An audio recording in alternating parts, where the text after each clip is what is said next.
Welcome to the Solid Signal podcast for the week of January 14th, 2019. Looks like the blog team made it all back safe to corporate headquarters from the CES show in Las Vegas, Nevada. It's always a lot of fun to go to CES, and you learn something every year. This year I learned that the show is evolving and that there are some folks who kind of realize that it's evolving, and there are some folks who do not. You know, I was at a luncheon, and it's funny because you go to these things, and there was one day I think I ate 7 times because you go to these luncheon dinner meetings and whatever.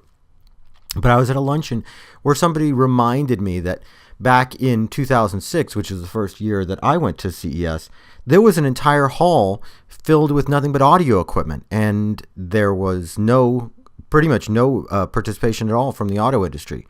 That's changed a lot. Matter of fact, I don't think I saw a single audio receiver at CES now that I think about it. There were sound bars, but I mean, it wasn't like there was this whole big audio thing, and that's because CES changes. CES has morphed, so there's a huge participation now from auto manufacturers, which is great because we all want to use our electronics in the car. That's good stuff. And it's also gotten bigger, which is good, and I think it's gotten smaller in the last couple of years based on my impressions of the taxi lines and the foot traffic. And so I think that that's a good thing. And there are some manufacturers who really kind of get that and really don't. There are some that don't, I should say. I want to paint a picture, and I did this in one of my articles too, but I want to talk about LG versus Samsung versus Sony. If you're buying a name brand TV from somewhere other than just Club Store, these are the brands you're thinking of. And a matter of fact, they're in club stores too with lower end stuff. But if you're truly thinking of a higher end television, these are the brands that you're thinking of. You're not thinking of TCL or Changdong or Hisense. These are brands that you find in lower end stores, and they're great. And I have nothing against any of these brands. As a matter of fact, I own a TCL television myself. But let's just talk about kind of the really, really high-end folks. If you're there from TCL or Hisense, you want to sell products specifically. You're not really selling an image. On the other hand, LG, Samsung, and Sony are at the point now where they're selling an image. They're selling kind of an ecosystem, if you will. Sony was at its normal spot. As a matter of fact, all three vendors were at the same spot that they've been in for years. Sony was up at the very far end of the central hall, and you would barely know that this was a company that sold televisions. They were pointing out their cameras, they were pointing out PlayStation, they were pointing out audio, high-end playback. This was, you want to get into the Sony business, this is all the great stuff with the Sony logo. If you've bought into Sony, here it is for you. And that's great stuff. Samsung was at their location at one of the central hall doors. And, I remember it was 6 years ago when I first started covering this stuff for the Solid Signal blog that Samsung was all about the big TVs. They had a giant 106 or something inch TV at the very entrance to their booth, and the entire walls full of TVs. Well, look, Samsung still had TVs, and they were pushing 8K. Everybody was pushing 8K, and I'll get to that in a minute. So, yeah, I mean, Samsung had TVs, but I would say maybe 15% of their booth was TVs. The rest of it was appliances and phones and Bixby, which is their version of Alexa.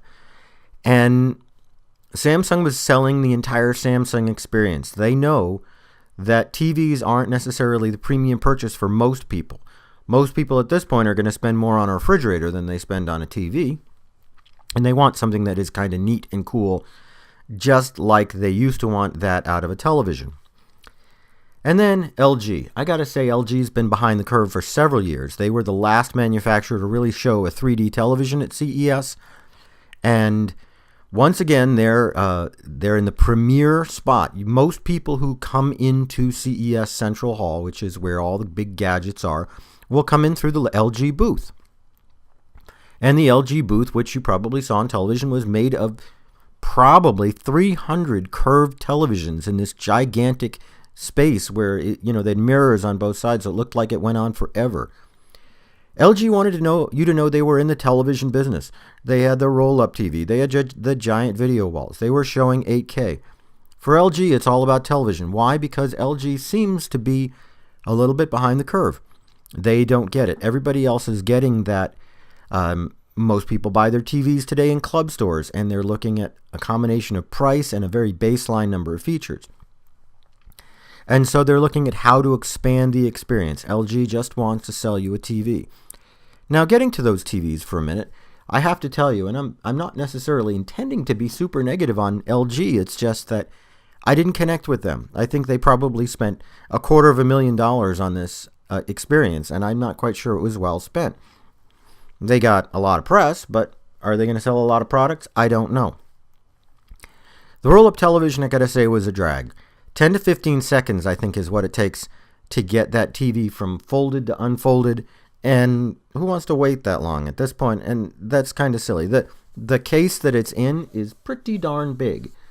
I'm struggling to try to give you an idea of how big it is. It's about the size of a small coffee table, but it's not big enough that you could use it as a coffee table, and you wouldn't be able to sit far enough back.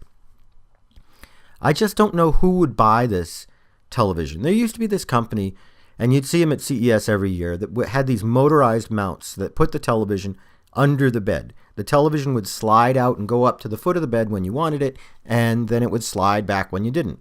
I don't know whatever happened to them, because it seemed like a good idea, but I never did it. And nobody I know ever did it, because hiding the television just isn't a priority.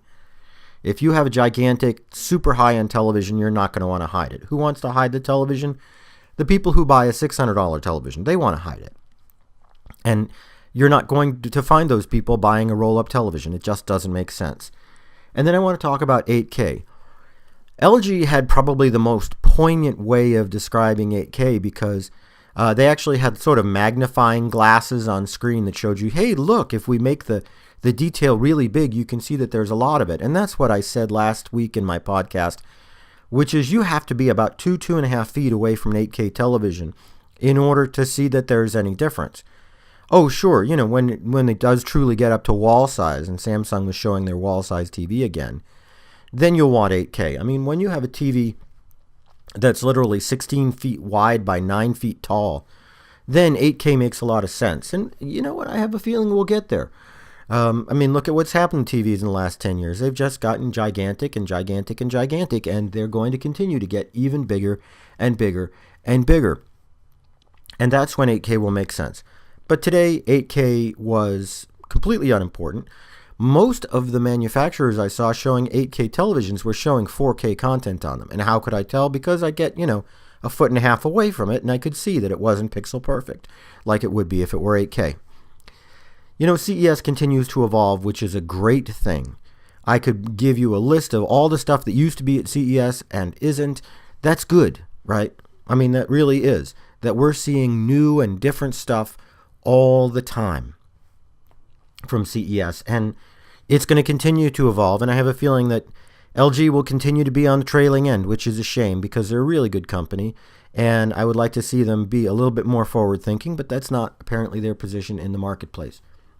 Meantime, we're all back. This is probably going to be the last CES 2019 related podcast or article that I give you this year, and I hope you enjoyed them. And please do me a favor and leave comments, because I like to know what you like to hear and what you like to see.